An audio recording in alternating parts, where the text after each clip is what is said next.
Roots of what is government in 5 minutes or less.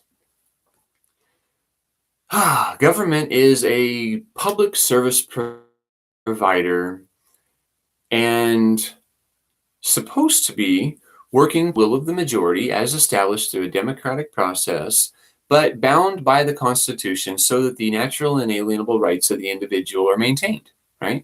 So if everybody wanted to have purple roads, 99% of the people in a town, they want to have purple roads. The government should work to the will of the majority. However, if that one person out of every 100 says, no, I don't want the roads purple, I think they're fine just the way they are, I don't want to pay for it.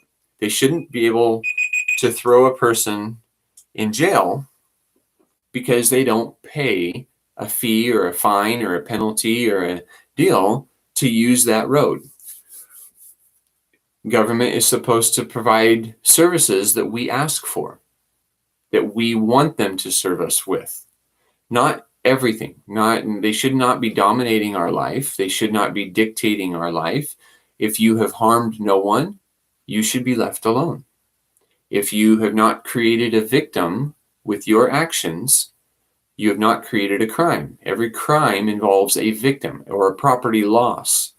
And if you haven't created a victim, you haven't taken anything from anybody, you haven't harmed anybody, for you to be imprisoned is wrong. And there's a lot of people in jail right now because they've simply broke a rule that somebody somewhere else made up, and some of their friends, they voted on it, and it's almost like a ritual. Everybody says I, and an idea becomes a law, and a law is being enforced by a legal system that is so focused on the law and the letter of the law rather than the spirit of the law. We already have laws that say don't kill each other, right?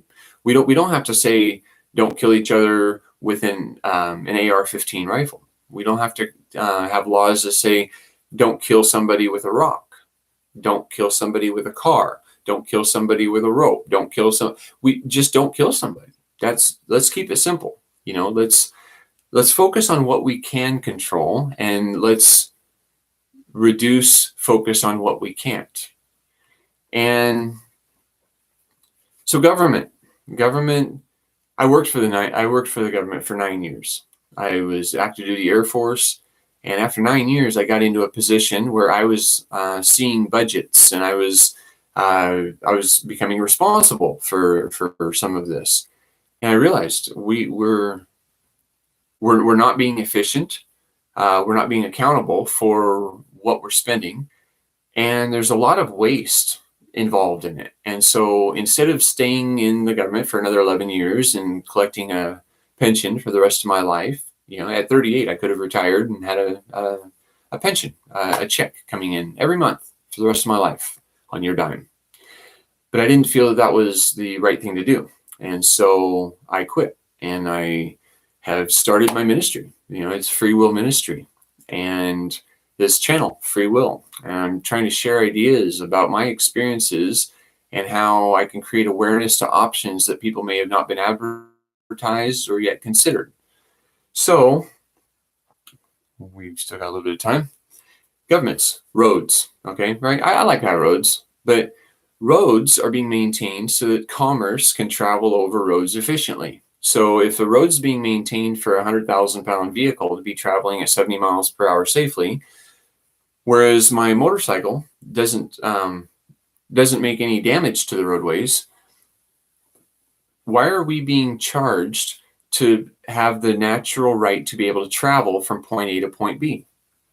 So this traveling from point A to point B should be on a public right-of-way, right? Because a public right-of-way is the means in which you are going to get from point A to point B without trespassing. Well, they've called them a roadway now, and they're heavily regulated. And they should be for commerce because people are making money on the roads. And if people are making money on the roads, there's a good chance that they're going to be trying to speed. They're trying to go fast, or they might cut corners, or they might just be doing things. You as an individual, if you had a flat tire or a tail light out or something like this, you're going to be responsible because it's your safety. All right, 5 minutes. Thank you.